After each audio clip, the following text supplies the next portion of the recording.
Okay, this is part 2 of the videos on potential energy, kinetic energy.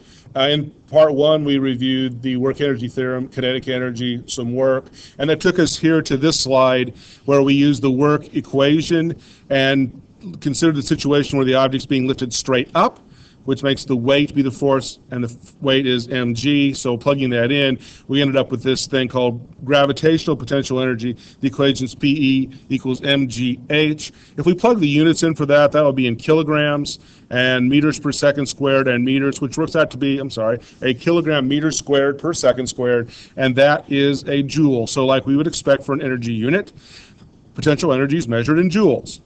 All right, but some other considerations when it comes to potential energy. Here's the definition. We always say that it's often said that the energy something has because of its position is its potential energy. So in this case, its position in a gravitational field is what causes it to have potential energy.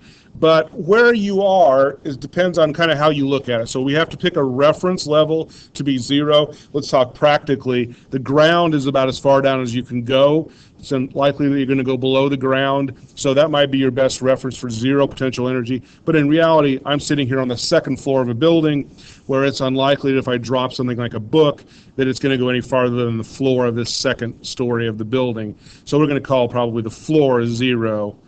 And so because you can choose where 0 is and it's arbitrary, what you can measure really is only the difference in the potential energy between 2 points in the gravitational field. So really a better equation would be to put a delta in front of this, that we're measuring the change in the potential energy by changing the height.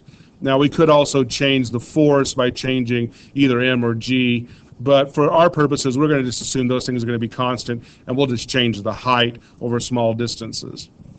Okay, so what happens to an object when the force that's holding it in place lets go? So let's say I've got a book and I raise it up over my head. So I've done work on the book to raise it up over my head. So now it has potential energy. So that energy, if we're using the definition of energy, is the ability to change things, then it can change some things. So when I let go of that book, what's going to happen to it? I'm going to pause here for a second. I want you to come up with some answers to the question, what happens to the book and what happens to the potential energy? So pause, write down some things, think about those things, and we'll be back in a second.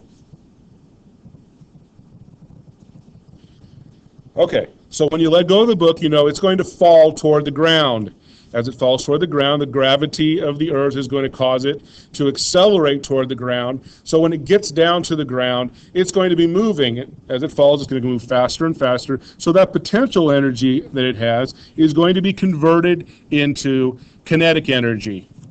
And that kinetic energy then it will have until it hits the floor. Now here's something I want to make a point about. When it hits the floor, that kinetic energy goes away. And what it goes away into is other kinds of energy. Don't tell me it went into the floor, because I don't know what that means.